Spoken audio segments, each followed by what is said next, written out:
Ads లేకుండా latest episode చూడండి. నన్ను అర్థం చేసుకొని వాళ్ళ ఐడియాతో వచ్చిన 10 కోట్ల కాంట్రాక్ట్ ని వదులుకున్నవాణ్ణి. ఆఫ్టర్ ఆల్ ఈ ఫైల్ ఎంత?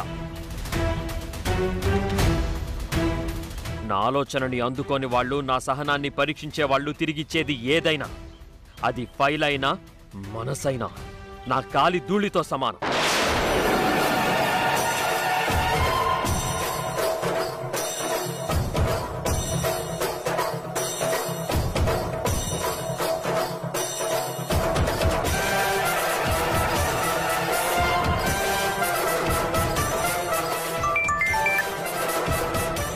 బాబు క్షమించండి, ఇప్పుడు ఆ ఫైల్ లేకపోతే చాలా నష్టం ఏం జరగలేదు. ఆ బడ్జెట్ ఫైల్ సిస్టంలోంచే కదా ఎరేజ్ అయింది. నా బ్రెయిన్లో అలాగే ఉంది. ఆ ఫైల్లో ఏముందో చెప్తాను, నోట్ చేసుకో. 1 అవర్లో మళ్ళీ ఫైల్ రెడీ చేయి. అలాగే బాబు.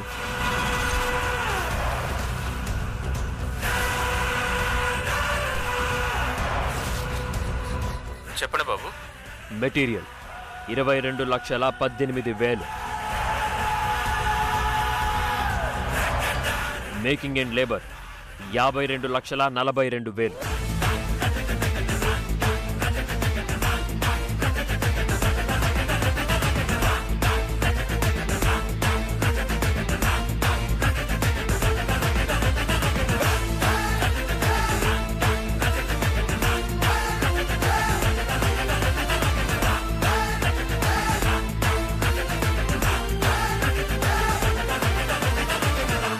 నేను చెప్పిందంతా పక్కాగా ఉండాలి. ఇన్నాళ్ళు నేను కంప్యూటర్లని నమ్ముకొని బిజినెస్ చేయలేదు, నా బ్రెయిన్ని నమ్ముకొని బిజినెస్ చేశాను. నీ అతి తెలివి వల్ల నాకు ఇంకొక అడుగు దూరం అయ్యావు.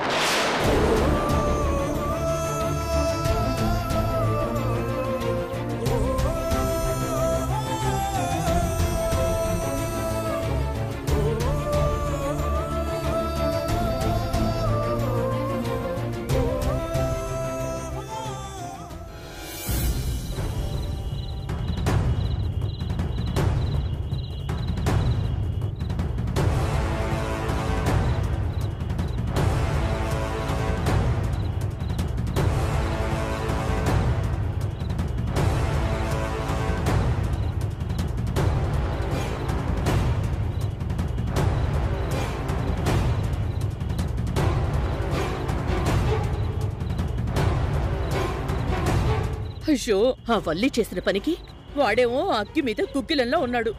రోహిత్ ఏమో గిల్టు నగలు తెస్తానన్నాడు. ఇప్పుడు ఎలా తీసుకోను? అయ్యో, ఒకవేళ అది గాని సామ్రాట్ కంట పడిందా? అమ్మో, ఇదేంటి అత్తయ్యకి గిల్టు నగలిద్దామని ఫోన్ చేసి రమ్మంటే ఇంకా రావట్లేదేంటి?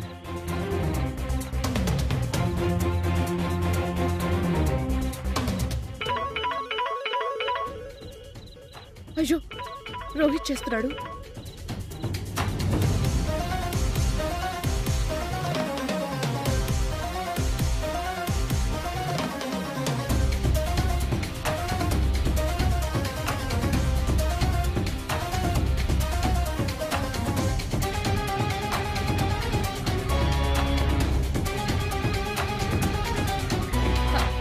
ఎక్కడున్నాడు? రోహిత్, రోహిత్! అత్తయ్య గారు, ఇక్కడ ఉన్నాను. అయ్యో, ఎందుకయ్యా అంత గట్టిగా అరుస్తావు? మీకు వినపడదేమో అని. వినపడకపోవడం కాదు, వాడు ఇంట్లోనే ఉన్నాడు. వాడికి వినపడిందా? నువ్వు కనపడవు. అది నిజమే అత్తయ్యో. ఇదిగోండి మీరు రెడీ చేయమన్న గిల్ట్ నగలు. ఓ, నీకేం పోయే కాలం అయ్యా. నెమ్మదిగా మాట్లాడలేవా? ఇలా రా.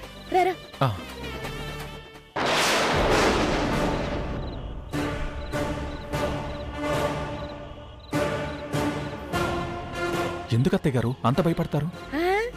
మనమేమైనా దొరపని చేస్తున్నావా?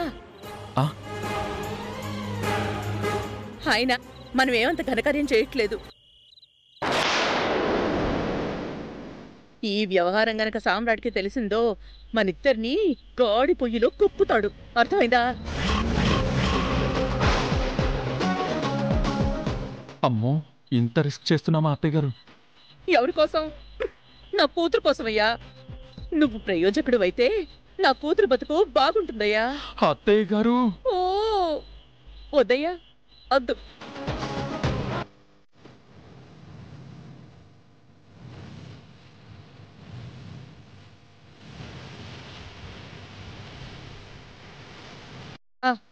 సరే సరే, నువ్వు అటెళ్ళు, నేను ఇటు వెళ్తాను. అలాగే అత్తయ్య గారు. వెళ్ళు వెళ్ళు.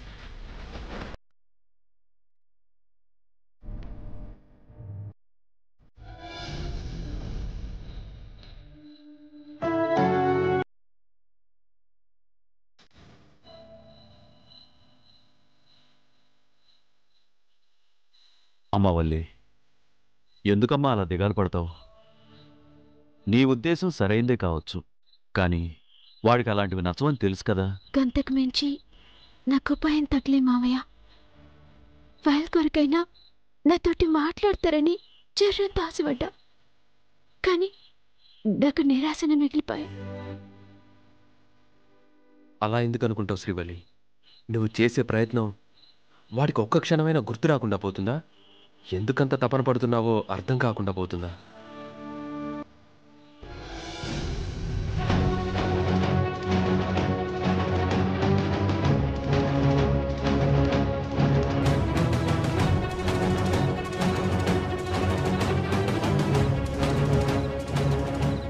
భవానీ,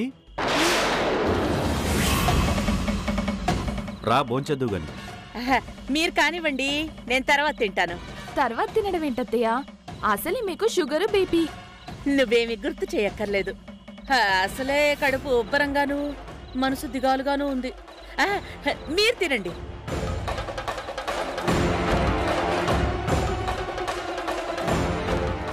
అమ్మా,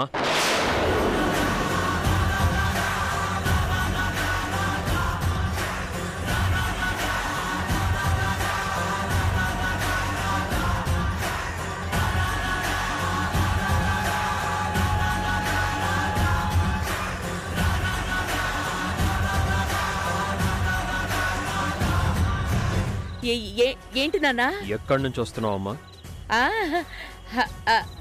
ఎక్కడి నుండి అంటే బయట చల్లగాలి కోసం వెళ్ళాను. చల్లగాలి కోసం వెళ్ళాను.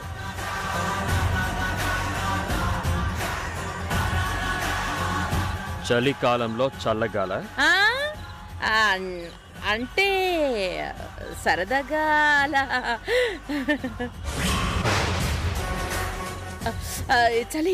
చలిస్తుందన్నా, నేను వెళ్తాను. అమ్మా.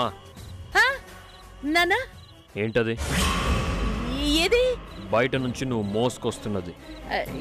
ఏం లేదు నాన్న, నేనేం తీసుకురావట్లేదే. ఏం లేదు. ఒకటి చెప్పమ్మా, మీరంతా తెలివైన వాళ్ళని మీ ఉద్దేశమా, లేక మీ ఎదురుగా ఉన్నవాడు అమాయకుడని మీ అభిప్రాయమా? అదేంటి నాన్న అలా అన్నావు? మోసుకొస్తున్నది కనిపిస్తుంది, దాచిపెట్టింది తెలుస్తుంది, అయినా ఏం లేదంటే ఏంటి అర్థం?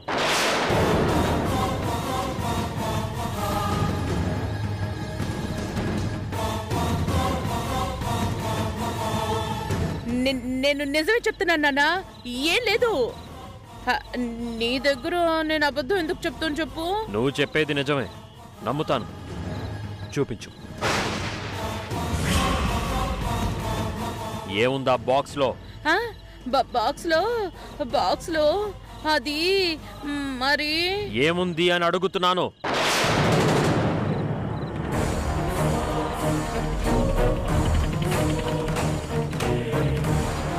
ఇప్పటిదాకా మోసుకెళ్ళింది చాలదా?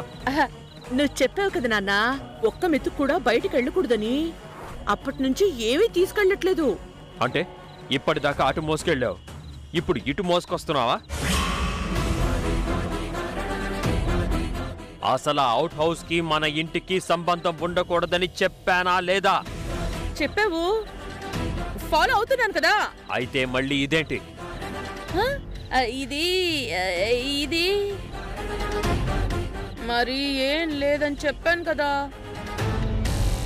ఏంటమ్మా ఇది? ఏదో బంగారం వజ్రాలు ఉన్నట్టు అలా దాచిపెడుతున్నావు. వాడు అడుగుతున్నాడు కదా, చూపిస్తే గొడవ ఉండదు కదా. ఏంట్రా అందరూ కలిసి నేనేదో నేరం చేసినట్టు అలా మాట్లాడుతున్నారు? నువ్వు నేరం చేశావని అనట్లేదమ్మా. ఒక వస్తువుని చాటుగా తీసుకురావాల్సిన అవసరం ఏంటి? ఆ వస్తువుని చూపించడానికి ప్రాబ్లం ఏంటి అని అడుగుతున్నాను. అక్కడికి ఇక్కడికి రాయబారం ఉండకూడదనే, నీ కూతురు అల్లుడి మీద ఈ జాలి దయ ఉండకూడదనే 1,00,000 రూపాయలు వాడి మొహాన కొట్టి ఎదగమన్నాను. అలాంటిది వాడేదో ఇస్తే నువ్వు తీసుకురావాల్సిన అవసరం ఏంటి? అడిగేది నిన్నే కదా భవానీ. అసలు ఆ చేతిలో ఏముంది? ఆ బాక్స్లో ఏముందో చూపించు వాడికి. మీరేంటండి రెచ్చగొడుతున్నారు? ఇందులో వెండి బంగారం ఏవి లేవు. అయితే ఆ బాక్స్ ఇలా ఇవ్వమ్మా. ఇవ్వమ్మా.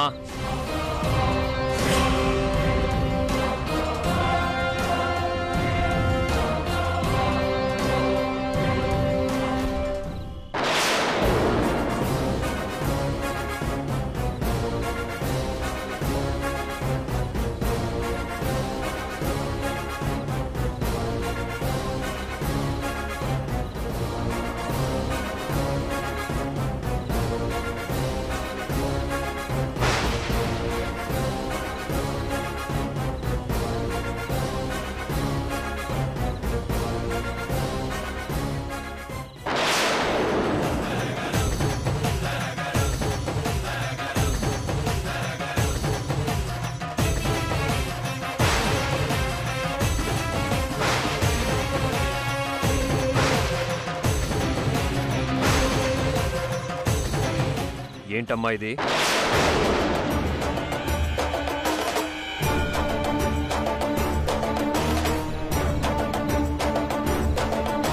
అన్ని డ్రై ఫ్రూట్స్ ఉన్నాయి కదరా.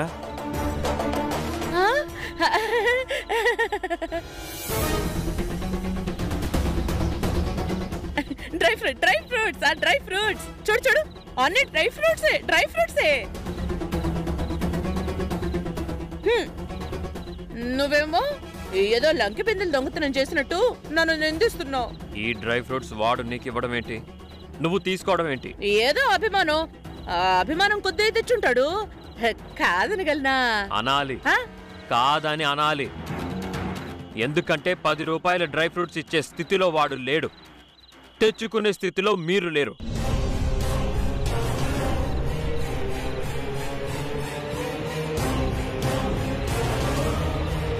అభిమానం పేరుతో దగ్గరవడం కాదు, బాదం పప్పులిచ్చి మాయ చేయడం కాదు. బతుకు విలువ తెలుసుకొని, బాధ్యతలు నేర్చుకొని, జీవితంలో ఎదిగి ఆకట్టుకోవాలి. అంతేకాని నీ అల్లుడికి అదేమీ చేతకాక ఇలాంటి నక్కజిత్తులు ప్రదర్శిస్తుంటే దాన్ని ఎలా సపోర్ట్ చేస్తారు మీరు?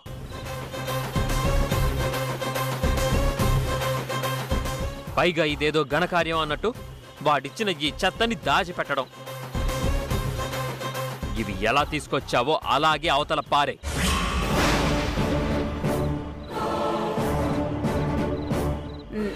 నానా డ్రై ఫ్రూట్స్ నానా, ఇంట్లో 2 కడుపుతో ఉన్న కోడళ్ళున్నారు, వాళ్ళు తింటారని. నీ పెద్ద కోడలికి కావాల్సినవి తీసుకురావడానికి చక్రి ఉన్నాడు. నీ చిన్న కోడలికి కావాల్సినవి తీసుకురావడానికి నేనున్నాను.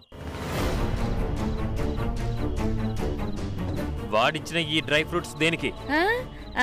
అంటే అది నిజమేనన్నా, కానీ నా ఇంట్లో వాళ్ళకి ఏం కావాలన్నా క్షణాల్లో తెప్పిస్తాను. ఏందండి ఏదో పాపం చేసినట్టు గట్ల దబాయిస్తుండ్రు? రోహిత్ ఏమైనా పరాయుడా? ఏదో తోపుట్టుల మీద ప్రేమ కొద్ది తెచ్చుంటారు, దానికి గింత గొడవ చేయాలనా? చూసావా అమ్మా, ఒక దొంగకి ఇంకో దొంగ సపోర్ట్.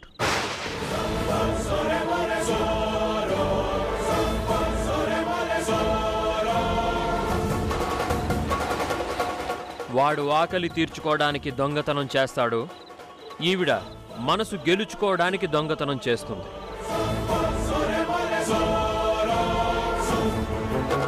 కట్టుకున్న వాడి కట్టుబాటు ఏంటో పట్టదు, జీవితాన్నిచ్చిన వాడి నిబంధన ఏంటో తెలీదు గాని ఎవడో అనాకారివాడు తోడబుట్టినవాడైపోతాడు.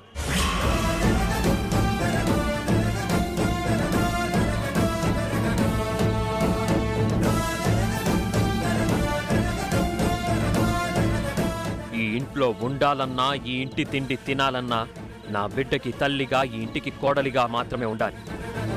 లెక్కలు వేసుకొని బతకాలి. అంతేగాని నేను పెట్టుకున్న నియమానికి నీళ్లొదిలేస్తాను, నాకు అడ్డంగా వస్తాను అంటే అస్సలు సహించను.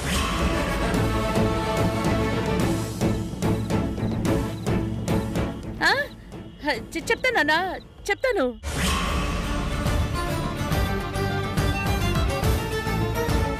ఈ చెత్తని నా చేతులతో బయట పారేసే పరిస్థితి తీసుకురావద్దు. నువ్వే నీ చేతులతో అవతల పారే. అలాగే నాన్న, అలాగే. ఇప్పుడే పారేస్తాను.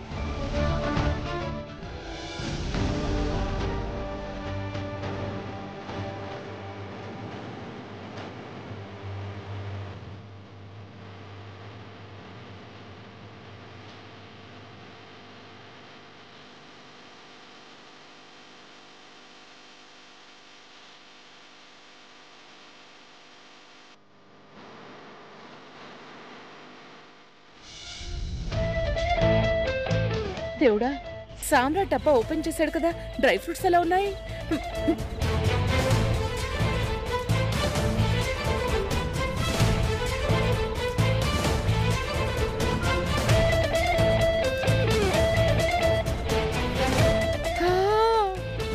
అబ్బా, అమ్మని. రోహిత్ పనికిమాలోడు అనుకున్నాను, తెలివైనోడే. ఎవ్వరికి అనుమానం రాకూడదని ఈ ఏర్పాటు చేశాడు. అబ్బా,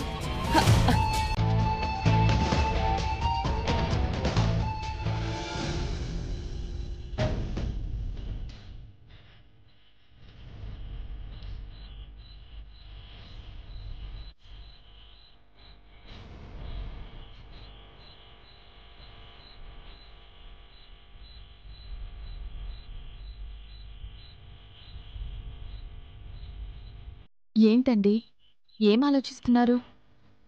సామ్రాట్ గురించి అవంతిక, వాడేంటో అర్థం కావట్లేదు. అర్థమే మాత్రం చేసేదేముందండి, సామ్రాట్ నైజమే అంతా అని తెలిసిందే కదా. కానీ ఎన్నాళ్ళ అవంతిక? వాడు పెట్టుకున్న నిబంధన, వాడు పాటించే నియమమో రైట్ అనుకుంటూ అందరినీ ప్రశ్నిస్తూ తలెత్తి చూపుతూ పోతుంటే ఫ్యామిలీకి ప్రశాంతత అనేది ఉంటుందా? సామ్రాట్ ప్రశ్నిస్తాడని తెలిసి తప్పించుకోవడం ఎందుకండి? కొన్ని విషయాలు తనకి నచ్చవని తెలిసి కూడా చెయ్యడం ఎందుకు?